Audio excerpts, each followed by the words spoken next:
Hello my dear friends, welcome to Lucky Education. I hope आप सभी लोग अच्छे होंगे और यही कामना करता हूँ मैं अच्छे ही रहें। तो आज हम लॉकडाउन रिवीजन सीरीज का लेक्चर नंबर 17 देखेंगे, जिसमें आज हम देखेंगे composition of legislative assembly. Composition या इसको बोल सकते हैं कॉन्स्टिट्यूशन, ठीक है, कि जो लेजिस्लेटिव असेंबली होती है इसका कैसे कैसे कंपोजिशन होता है इसके बारे में जानेंगे और थोड़ा सा बेसिक्स भी जानेंगे, ठीक है। तो जैसा कि आपको पता है, हमारी जो स्टेट की गवर्नमेंट होती है, पहली चीज़ तो ध्यान रखना, लेजिस्लेटिव असेंबली जो है ये स्टेट लेजिस्लेचर का पार्ट है, जो कहाँ पर आता है, स्टेट गवर्नमेंट में आता है। और सेंट्रल गवर्नमेंट हो या फिर स्टेट गवर्नमेंट हो, दोनों की दोनों गवर्नमेंट में एक चीज़ आप ध्यान रखना, तीन ऑर्गन्स होते हैं हमेशा।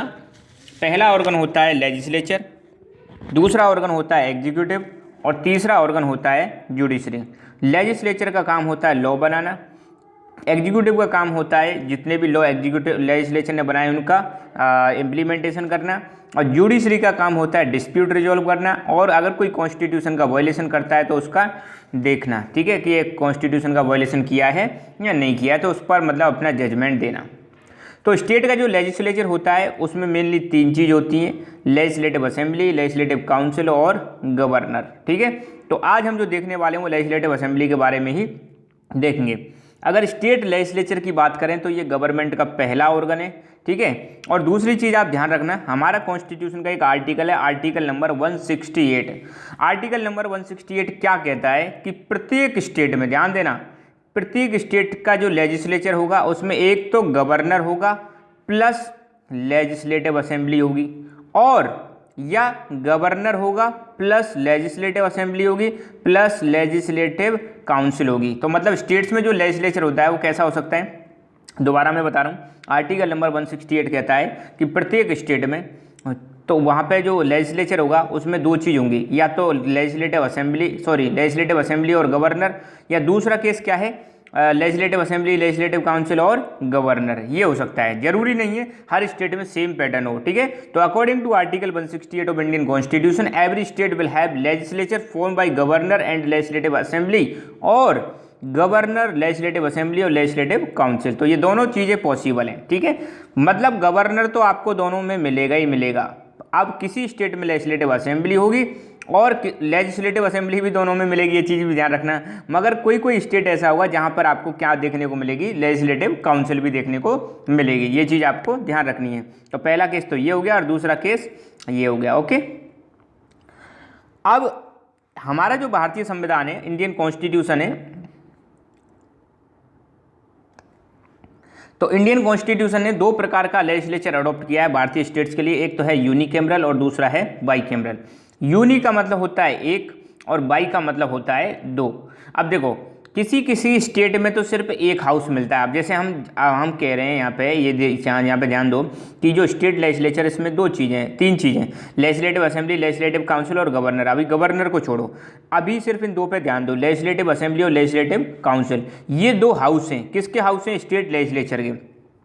अब किसी किसी स्टेट में तो सिर्फ ऐसा होगा कि लेजिस्लेटिव असेंबली अवेलेबल है, और किसी स्टेट में ऐसा होगा लेजिस्लेटिव असेंबली भी है और लेजिस्लेटिव काउंसिल भी है, ठीक है। अगर किसी स्टेट में सिर्फ लेजिस्लेटिव असेंबली है तो उसको तो हम बोलते हैं यूनिकैमरल, और अगर किसी स्टेट में दोनों चीज़ हैं तो उसको हम बोलेंगे बाई कैमरल लेजिस्लेचर, ठीक है। तो बस इतना ध्यान रखना है कि हमारे स्टेट्स में यूनिकैमरल लेजिस्लेचर वाले भी पाए जाते हैं और बाई कैमरल लेजिस्लेचर वाले भी पाए जाते हैं। तो एट प्रेजेंट, अब देखो ये बुक के अकॉर्डिंग बता रहा हूँ, फिलहाल इसमें चेंज हो गया है, मैं वो भी बता दूंगा। तो बुक के अकॉर्डिंग 7 स्टेट ऐसे हैं जहाँ पे बाईकैमरल लेजिस्लेचर है, मतलब लेजिस्लेटिव असेंबली भी है और लेजिस्लेटिव काउंसिल भी है। कौन कौन से हैं वो? जम्मू कश्मीर, उत्तर प्रदेश, बिहार, महाराष्ट्र, कर्नाटका, आंध्र प्रदेश, तेलंगाना। मगर अभी आपको पता है 2019 में क्या हो गया है, 2019 में, अब तो 20 चल रही है, 2019 में जम्मू कश्मीर का बाइफरकेशन हो गया, दो भागों में बट गया है। जम्मू कश्मीर अब स्टेट नहीं रहा, आज की डेट में आपको पता है 28 स्टेट हो गए, पहले 29 थे। तो जम्मू कश्मीर टूट गया, जम्मू एंड कश्मीर एंड लद्दाख में टूट चुका है। तो यहाँ पर जो लेजिस्लेटिव काउंसिल थी उसको क्या कर दिया, अबोलिश कर दिया है। आप तो अगर आए पेपर में तो पहले इन सातों को लिख के आना, और अगर एक्स्ट्रा लिखना तो बता देना नोट, रिसेंटली जम्मू कश्मीर का जो लेजिस्लेटिव काउंसिल है वो अबोलिश कर दी गई है, ऐसे करके बता देना। और अब आज की डेट में ओनली 6 स्टेट्स ऐसे हैं जहां पर क्या पाया जाता है, बाईकैमरल लेजिस्लेचर। तो अपनी बुक में है नहीं, तो आपको बिंदास रहना है, आप ये भी लिख के आओगे तब भी आपको पूरा नंबर मिलेंगे, ठीक है। तो 7 हैं, लिखना चाहो तो लिख देना नोट लगा के, जम्मू कश्मीर अब नहीं रहा, क्योंकि जम्मू कश्मीर को क्या कर दिया है, यूनियन टेरिटरीज बना दिया है। अच्छा, तो स्टेट लेजिस्लेचर में मेनली 3 चीज़ हो गई, governor, legislative assembly, legislative council. अब ये जरूरी नहीं है हर स्टेट में हो, तो मैंने बताया था अभी 7 ऐसे हैं जिनमें है। अब जम्मू कश्मीर को हटा दो तो 6 ऐसे हैं जहाँ पर लेजिस्लेटिव काउंसिल भी पाई जाती है। लेजिस्लेचर की बात करें तो लेजिस्लेचर का काम होता है लॉ बनाना, ठीक है। लेजिस्लेचर यूनिकैमरल भी हो सकता है, लेजिस्लेचर बाइकैमरल भी हो सकता है, ये डिपेंड करता है नंबर ऑफ हाउसेस। अगर किसी स्टेट में एक ही हाउस है जो कि लेजिस्लेटिव असेंबली है तो हम बोलेंगे उसको यूनिकैमरल लेजिस्लेचर। अगर किसी स्टेट में दोनों हाउसेस हैं, मतलब लेजिस्लेटिव असेंबली भी है, लेजिस्लेटिव काउंसिल भी है, तो हम उसको बोलेंगे बाइकैमरल लेजिस्लेचर। तो यूनिकैमरल लेजिस्लेचर का डेफिनेशन देखो, a legislature with single house called unicameral legislature. एक ऐसा लेजिस्लेचर जहाँ पे सिर्फ एक ही हाउस पाया जाता है उसको यूनिकैमरल लेजिस्लेचर बोलते हैं। और यूनिकैमरल लेजिस्लेचर में क्या क्या मिलेगा आपको, लेजिस्लेटिव असेंबली और गवर्नर मिलेगा, ठीक है। देखो मैं अभी आपको कंफ्यूज नहीं करना चाहता, अभी जो बुक में है वही पढ़ लो, मैंने आपको ये चीज़ें बता दी हैं, ठीक है। अब जम्मू वो स्टेट्स वाला, अब 28 स्टेट्स बचे हैं, अभी इससे कंफ्यूज मत हो आप, अभी आपका एग्जाम दो मस्त बिंदास तरीके से, अभी जो बुक में है उसी पर स्टिक रहो, ठीक है, नहीं तो कंफ्यूज होंगे। तो हम ऐसे मान के चल रहे हैं 29 स्टेट्स और 7 यूनियन टेरिटरी, जम्मू कश्मीर के बाइफर्केशन से पहले की सिचुएशन यहाँ पे मान के चल रहे हैं, ओके। तो 22 स्टेट्स ऐसे हैं जहाँ पर 22 स्टेट्स एंड 2 यूनियन टेरिटरीज ऐसी हैं जहाँ पर यूनिकैमरल लेजिस्लेचर पाया जाता है। 2 यूनियन टेरिटरीज कौन सी हैं, दिल्ली एंड पुदुचेरी, ये है 2 यूनियन टेरिटरी जहाँ पे क्या पाया जाता है, यूनियन लेजिस्लेचर और सॉरी यूनिकैमरल। और 22 स्टेट्स ऐसे हैं जिनमें भी क्या पाया जाता है, यूनिकैमरल लेजिस्लेचर। यूनिकैमरल मतलब जहाँ पे सिर्फ लेजिस्लेटिव असेंबली और गवर्नर, और बाइकैमरल आ जाएगा तो लेजिस्लेटिव असेंबली, लेजिस्लेटिव काउंसिल और गवर्नर आ जाएगा, ठीक है। तो ऐसे स्टेट्स मैंने अभी बताए थे 7 हैं, ठीक है। तो बाइकैमरल लेजिस्लेचर ध्यान रखना है, ऐसा लेजिस्लेचर जहाँ पे 2 हाउसेस पाए जाते हों। 2 हाउसेस कौन कौन से, लेजिस्लेटिव असेंबली और लेजिस्लेटिव काउंसिल, तो उसको हम बोलते हैं बाइकैमरल लेजिस्लेचर। और बाइकैमरल लेजिस्लेचर में आपको 3 चीज़ मिलेंगी, लेजिस्लेटिव असेंबली, लेजिस्लेटिव काउंसिल और गवर्नर तो रहेगा ही रहेगा, ठीक है। तो 7 स्टेट्स ऐसे हैं जहाँ पे बाइकैमरल लेजिस्लेचर है, okay okay. So moving forward, legislative assembly और लेजिस्लेटिव काउंसिल के बारे में सिर्फ दो आपको अगर अंतर याद रखने हो तो यहाँ पे देख सकते हो। लेजिस्लेटिव असेंबली है उसको हम फर्स्ट हाउस बोलते हैं, ठीक है, ये बिल्कुल लोकसभा की तरह ध्यान रखना। और लेजिस्लेटिव काउंसिल राज्यसभा की तरह। तो लेजिस्लेटिव असेंबली फर्स्ट हाउस है, तो लेजिस्लेटिव काउंसिल को हम क्या बोलते हैं, सेकंड हाउस बोलते हैं। लेजिस्लेटिव असेंबली को लोअर हाउस बोलते हैं, लेजिस्लेटिव काउंसिल को अपर हाउस बोलते हैं। लेजिस्लेटिव असेंबली को टेम्परेरी हाउस बोलते हैं क्योंकि इसको कभी भी डिजोल्व किया जा सकता है। और लेजिस्लेटिव काउंसिल को परमानेंट हाउस बोलते हैं क्योंकि इसको कभी भी डिजोल्व नहीं किया जा सकता। सभी स्टेट्स में लेजिस्लेटिव असेंबली मिलेगी, जितने भी स्टेट हैं सब में क्या मिलेगी, लेजिस्लेटिव असेंबली। ओनली 7 स्टेट्स ऐसे जहां पर क्या मिलेगी, लेजिस्लेटिव काउंसिल, ओके। अब हम देखेंगे फॉर्मेशन या कंपोजिशन ऑफ लेजिस्लेटिव असेंबली के, लेजिस्लेटिव असेंबली का कंपोजिशन कैसे कैसे होता है। तो इसमें कई सारे पॉइंट्स हम देखेंगे, 6 मार्क्स का सीधा सीधा क्वेश्चन आएगा, तो इसको अच्छी तरह से करना है। अभी तक तो जो देखा था हमने वो इंट्रोडक्शन था, हो सकता है उसमें से 2 मार्क्स का कोई क्वेश्चन बन जाए। तो number of members, reservation, election, qualification for MLA, termination of membership of the members, tenure, officers, power and functions of speaker, ये सारे पॉइंट हम देखने वाले हैं किसमें, फॉर्मेशन और कंपोजिशन ऑफ लेजिस्लेटिव असेंबली। सबसे पहले हम बात करते हैं नंबर ऑफ मेंबर्स की, ठीक है। देखो अगर आप पेपर में आर्टिकल भूल जाए तो कोई दिक्कत नहीं है, याद रखें तो अच्छी बात है। तो आर्टिकल नंबर 170, आर्टिकल नंबर 170 में लिखा हुआ है किसके बारे में, नंबर ऑफ मेंबर्स के बारे में, कि लेजिस्लेटिव असेंबली में कितने मेंबर हो सकते हैं।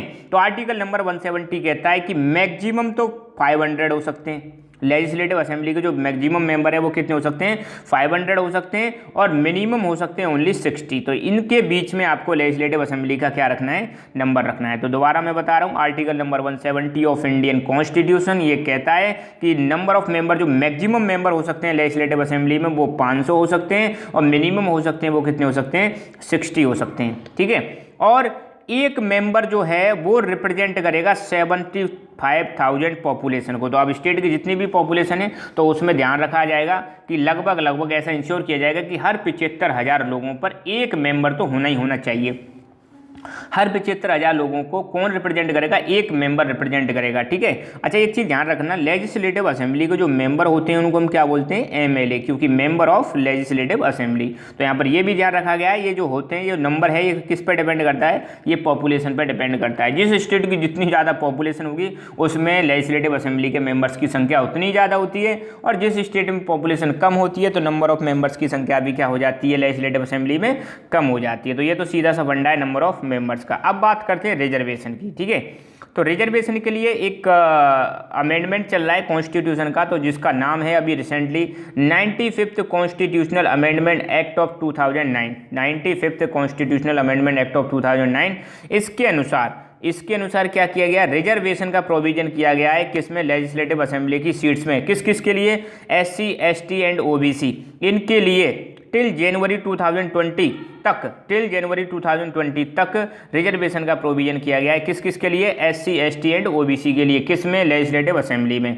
ये किस में लिखा हुआ है? ये हमारा एक कॉन्स्टिट्यूशनल अमेंडमेंट एक्ट है, 95th कॉन्स्टिट्यूशनल अमेंडमेंट एक्ट है। तो ये 2020 तक है। तो 2020 के बाद इसको दोबारा क्या कर दिया जाएगा? मॉडिफाई कर दिया जाएगा, और आगे फिर 10 साल के लिए एक्सटेंड कर दिया जाएगा, ठीक है। ऐसा ही करते आ रहे हैं हम कई सालों से। अच्छा, एक और खास बात बहुत इंपॉर्टेंट है, 1 नंबर का क्वेश्चन बनने की प्रोबेबिलिटी है, 1-2 नंबर का।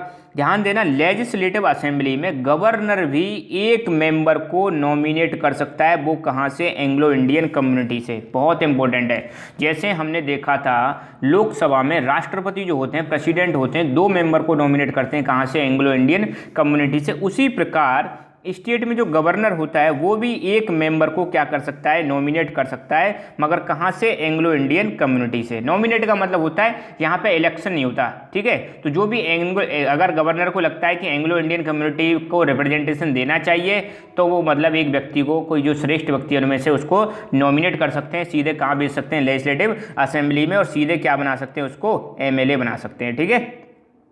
इलेक्शन की बात करें तो जो लेजिस्लेटिव असेंबली का इलेक्शन होता है वो डायरेक्ट इलेक्शन होता है, ध्यान देना। और इसमें जो लोग होते हैं वो डायरेक्टली पार्टिसिपेट करते हैं। मगर कौन कौन से लोग पार्टिसिपेट करते हैं? यहाँ पे सिस्टम फॉलो किया जाता है, यूनिवर्सल अडल्ट फ्रेंचाइज वाला सिस्टम फॉलो किया जाता है, जिसका मतलब है कि जो भी व्यक्ति 18 साल का है या 18 साल से ऊपर की एज का है, उनके पास अगर वोटिंग ID कार्ड है तो वो क्या कर सकते हैं? वोट डालने जा सकते हैं, वोट डाल सकते हैं। सिंपल सी बात है। यूनिवर्सल अडल्ट फ्रेंचाइजी क्या देता है? ये राइट टू वोट प्रोवाइड करता है। किसको? अडल्ट को। और अडल्ट कौन होते हैं? जिनकी एज 18 या 18 से ज़्यादा है, ठीक है।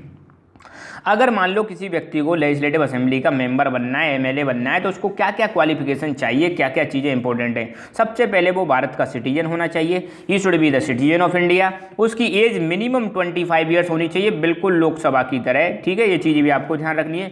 He should not be bankrupt और मेंटली डिसेबल्ड। उसकी खोपड़ी एकदम परफेक्ट होनी चाहिए, मेंटली डिसेबल नहीं होना चाहिए, पागल नहीं होना चाहिए, बैंकरप्ट भी नहीं होना चाहिए। बैंकरप्ट का मतलब है बैंक से पैसा लिया और भाग गया, फिर लोन चुकाया नहीं, तो ऐसा व्यक्ति भी नहीं होना चाहिए। And he should not hold any office of profit in central and state government. मतलब यह है कि वो किसी भी स्टेट गवर्नमेंट या सेंट्रल गवर्नमेंट में लाभ के पद पर ना हो। मतलब यह है कि स्टेट गवर्नमेंट और सेंट्रल गवर्नमेंट से सैलरी ना ले रहा हो। अगर उसको इलेक्शन लड़ना है तो वहाँ से पहले रिजाइन करना पड़ेगा, नहीं तो 2 जगह से सैलरी नहीं मिलेगी। पता चला कि वो MLA बन गए, MLA की भी सैलरी ले रहे हैं, और सेंट्रल या स्टेट गवर्नमेंट में कहीं जॉब लगी हुई थी वहाँ से भी ले रहे हैं, तो ये तो फिर लॉस होगा। इसलिए क्या है कि उनको पहले रिजाइन करना पड़ेगा पहले, ये चीज़ इंपॉर्टेंट है। He should fulfil the conditions led by state legislature. और भी स्टेट लेजिस्लेचर की बहुत सारी कंडीशंस होती हैं, तो उनको फुलफिल करना पड़ेगा, तब भी जाके वो क्या बन सकते हैं? मेंबर। यहाँ पे तो ये कंडीशन है चुनाव लड़ने के लिए, ठीक है।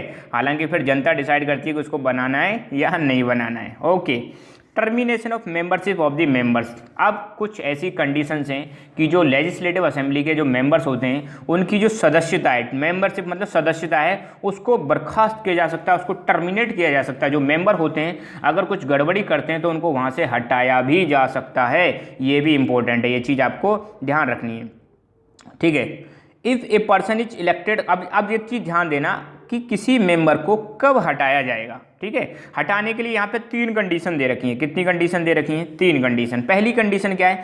अगर कोई व्यक्ति दोनों हाउसेस में चुना जाता है, अगर कोई व्यक्ति लेजिस्लेटिव असेंबली में भी चुन लिया जाता है और लेजिस्लेटिव काउंसिल में भी चुन लिया जाता है, तो ऐसा नियम है कि उसको एक हाउस से रिजाइन देना पड़ेगा, ठीक है। ऐसा नहीं कि कोई व्यक्ति दोनों हाउसेस में चुन लिया और दोनों हाउसेस में मतलब बैठेंगे, नहीं, नॉट पॉसिबल। तो ये यहाँ पे क्लियर लिखा हुआ है कि अगर कोई व्यक्ति दोनों हाउसेस के लिए चुना जाता है तो उसको एक हाउस से रिजाइन देना पड़ेगा। If a person is elected from both the houses of the state legislature, then he will have to resign from either of the house। उसको किसी एक हाउस से क्या देना पड़ेगा? रिजाइन देना पड़ेगा। इसमें दूसरी कंडीशन ये है कि अगर कोई व्यक्ति, अगर कोई एमएलए लेजिस्लेटिव असेंबली का मेंबर लगातार 60 दिन तक, 60 डेज तक एब्सेंट रहता है और वो भी बिना किसी इन्फॉर्मेशन के, बिना स्पीकर को बताए, वो लगातार अगर 60 डेज तक एब्सेंट रहता है तो उसको टर्मिनेट किया जा सकता है। भाई सीधी बात है, आप मतलब जनता ने चुन के भेजे हैं और लेजिस्लेचर में जाओ, लॉ बनाओ, सरकार की मतलब फंक्शनिंग में काम लो। अगर आप मतलब सरकार ने आपको भेज दिया, मतलब जनता ने आपको इलेक्ट करके भेज दिया और आप 60 दिन तक हनीमून मना रहे हो, मस्त मौज मार रहे हो, ये क्या चक्कर है भाई? नहीं नहीं नहीं नहीं। इसलिए क्लियरली लिखा हुआ है कि जो भी व्यक्ति 60 दिन तक लगातार क्या रहेगा? एब्सेंट रहेगा, तो उसको भी क्या किया जा सकता है? टर्मिनेट किया जा सकता है, हटाया जा सकता है। कहाँ से? लेजिस्लेटिव असेंबली से। और तीसरी कंडीशन क्या है? तीसरी कंडीशन ये है कि अगर किसी व्यक्ति को इलेक्ट कर लिया, मान लो पहले तो क्या हो गया, वो इलेक्ट हो गए किसी भी हाउस में, चाहे लेजिस्लेटिव असेंबली हो या लेजिस्लेटिव काउंसिल, बाद में हमें पता चलता है कि उसके पास जो रिक्वायर्ड क्वालिफिकेशन है वो नहीं है, तो उसको भी क्या किया जा सकता है? टर्मिनेट। देखो, after being elected as a member of any house, if it is felt that the person does not have the required qualification, he can be terminated। अगर लगता है कि मतलब इलेक्ट होने के बाद भी कि इसके पास कुछ रिक्वायर्ड क्वालिफिकेशन है वो नहीं है, तो उसको बाद में भी हटाया जा सकता है। तो ध्यान देना, मैं दोबारा बता रहा हूँ किस किस केस में मेंबरशिप टर्मिनेट हो सकती है। नंबर 1, अगर कोई व्यक्ति दोनों हाउसेस से इलेक्ट होता है तो एक से क्या करना पड़ेगा? उसको रिजाइन करना पड़ेगा। नंबर 2, अगर कोई व्यक्ति 60 डेज तक लगातार एब्सेंट रहता है, वो भी बिना किसी इन्फॉर्मेशन के, तो भी उसको टर्मिनेट किया जा सकता है। और नंबर 3, अगर कोई व्यक्ति इलेक्ट हो गया और बाद में पता चलता है उसके पास रिक्वायर्ड क्वालिफिकेशन नहीं है, तब भी उसको क्या किया जा सकता है? टर्मिनेट किया जा सकता है। तो ये है टर्मिनेशन का क्राइटेरिया। ओके, अब आप टेन्यूर की बात करते हैं, लेजिस्लेटिव असेंबली के टेन्यूर की बात करते हैं। तो ध्यान देना, जनरली लेजिस्लेटिव असेंबली का जो टेन्यूर है वो 5 साल होता है, मगर गवर्नर चाहे तो सीएम की एडवाइस पर लेजिस्लेटिव असेंबली को 5 साल से पहले भी टर्मिनेट कर सकते हैं। तो दोबारा मैं बता रहा हूँ, जनरली लेजिस्लेटिव असेंबली का टेन्यूर 5 साल होता है। टेन्यूर का मतलब कार्यकाल। एक बार अगर सरकार बन गई, लेजिस्लेटिव असेंबली में इलेक्ट हो गए मेंबर, तो वो 5 साल तक काम करते हैं, अगर कोई प्रॉब्लम नहीं है। अगर मान लो सीएम एडवाइस दें, किसको? गवर्नर को, कि लेजिस्लेटिव असेंबली को डिजोल्व करो, तो governor can dissolve the legislative assembly on the advice of CM. ये चीज़ भी ध्यान रखना। और दूसरी चीज़, अगर मान लो स्टेट में प्रेसिडेंट रूल लगा हुआ है, आर्टिकल नंबर कौन सा?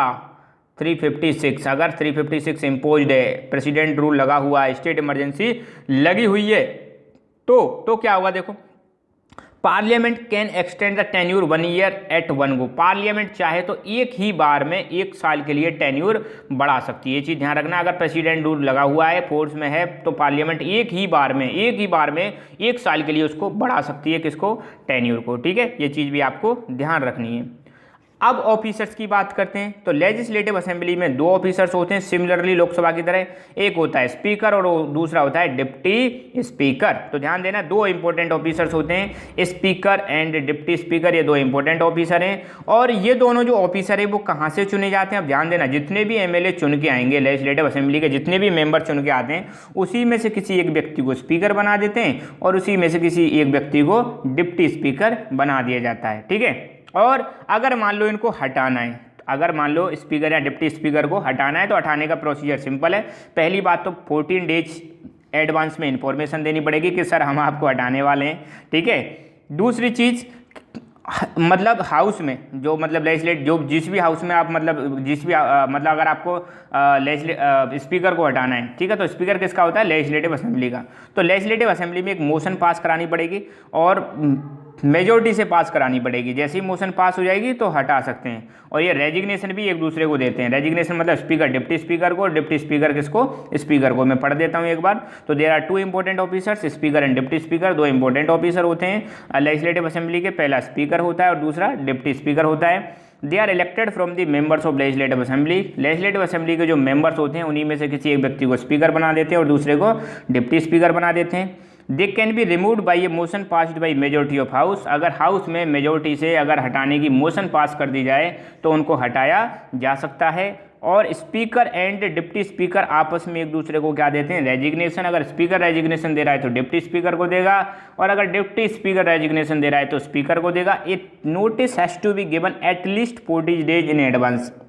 अगर आप इनको हटाने जा रहे हो तो 14 दिन पहले कम से कम इनको बताना पड़ेगा कि सर हम आपको हटाने जा रहे हैं। अच्छा, यहाँ पे एक छोटा सा टॉपिक और बचा हुआ है, power and functions of speaker. जैसे लोकसभा स्पीकर की पावर्स पड़ी थी, सिमिलरली ऐसे ही है कि स्पीकर जो होता है, जो लोकसभा लेजिस्लेटिव असेंबली का जो स्पीकर होता है, उसकी क्या क्या पावर्स होती हैं। पहली बात, लेजिस्लेचर की जितनी भी मीटिंग्स होती हैं, लेजिस्लेटिव असेंबली की जितनी भी मीटिंग्स होती हैं, उनको कौन प्रिसाइड करता है, स्पीकर। प्रिसाइड का मतलब है उनका हेड कौन होता है, अध्यक्ष कौन होता है, अध्यक्षता कौन करेगा। तो ध्यान देना, लेजिस्लेटिव असेंबली की जो मीटिंग्स होती हैं उनका अध्यक्षता करता है स्पीकर। टीवी में अगर आपने देखा हो तो मतलब सेंट्रल पोजीशन पर बैठे रहते हैं, कहते हैं चुप हो जाओ चुप हो जाओ, आप बोलो अब आप बोलो अब आप बोलो, ऐसे करके मतलब करते रहते हैं। दूसरा, असेंबली में लॉ एंड ऑर्डर की सिचुएशन को मेंटेन करके रखते हैं, कानून व्यवस्था बनाए रखते हैं, शोर शराबा ना हो और चीज़ें सही तरीके से हों, तो ये भी जिम्मेदारी किसकी है, स्पीकर की है। He conduct the working of house. House की वर्किंग को भी यही कंडक्ट करते हैं कि हाउस कैसे चलाना है, कब से कब चलाना है, क्या मतलब किस हिसाब से चलाना है, सारी चीज़ें कौन डिसाइड करता है, स्पीकर डिसाइड करता है। ए member of house can speak only after his permission. अगर किसी मेंबर को कुछ बोलना है, अगर किसी एमएलए को लेजिस्लेटिव असेंबली में कुछ बोलना है तो पहले उनको परमिशन लेनी पड़ेगी स्पीकर से, तभी मतलब वो बोल पाएंगे। और स्पीकर डिसाइड करेगा कि कोई भी बिल मनी बिल है या नहीं है, ये चीज़ बहुत इंपॉर्टेंट है। स्पीकर डिसाइड करेगा कि कोई भी बिल मनी बिल है या नहीं है। और अगर मान लो वोटिंग हो रही है, जनरली एक चीज़ यहाँ पे ध्यान रखना बहुत इंपॉर्टेंट पॉइंट है, जनरली जब कोई भी बिल लाया जाता है तो स्पीकर उसकी वोटिंग में पार्टिसिपेट नहीं करते, ठीक है। तो he does not participate in the voting, but in case of tie, अगर टाई वाला केस आ जाता है तो वो अपना डिसाइसिव वोट कास्ट कर सकते हैं, ठीक है। टाई का मतलब क्या है, आपने देखा होगा मैचों में होता है, जब 2 टीम खेलती हैं बराबर बराबर रन बनाती हैं तो टाई हो जाता है मैच, फिर एक सुपर ओवर डालते हैं। तो ऐसे ही यहीं पर केस है, अगर मान लो कोई बिल आए और उस बिल पर बराबर हाँ आई और बराबर ना आई, यस और नो दोनों बराबर आ रहे हैं, तो उस केस में अपना डिसाइसिव वोट, अपना कास्टिंग वोट डालने की पावर है किसको, स्पीकर। तो स्पीकर चाहे तो उसको यस कर सकते हैं, स्पीकर चाहे तो नो कर सकते हैं। तो ये पावर किसके पास है, स्पीकर। जनरली ये सरकार के पक्ष में डिसीजन लेते हैं। He decide the sequence of proceedings of the house with the leader of house. तो ये क्या करते हैं कि जो लीडर ऑफ हाउस होता है उसके साथ मिलकर डिसाइड करते हैं कि कैसे कैसे हाउस की प्रोसीडिंग करेंगे, कैसे कैसे हाउस की कार्रवाई होगी, कैसे कैसे कौन कौन से बिल कब कब लाए जाएंगे। तो सारी चीज़ें किसके साथ मिलकर डिसाइड करते हैं, leader of house. Generally CM होता है leader of house. He gives judgement on the petition regarding defection. Defection का मतलब क्या होता है, कई बार आपने देखा होगा जो एमएलएज होते हैं किसी पार्टी के, तो वो पार्टी छोड़कर दूसरी पार्टी में चले जाते हैं, दल बदल लेते हैं। डिफेक्शन का मतलब क्या होता है, दल बदल लेना। तो दल बदल से संबंधित जो भी केसेस हैं, जो भी पिटीशंस हैं, उनको कौन सुनता है, उनको सुनेगा स्पीकर, और उन पर जजमेंट भी कौन देगा, उन पर जजमेंट देता है स्पीकर। ये चीज़ भी आपको ध्यान रखनी। तो यहाँ पर हमारा लेजिस्लेटिव असेंबली कंप्लीट हुआ, ठीक है। तो पूरी चीज़ हमने अच्छी तरह से रिवाइज कर ली है। तो आप हमारा Telegram channel Lucky Education join कर सकते हो, जहां पर आपको हमारे study material, notes as well as जितने भी वीडियोज हैं उनकी नोटिफिकेशन मिलती रहेगी। So thank you so much, keep learning, keep enjoying and God bless you all.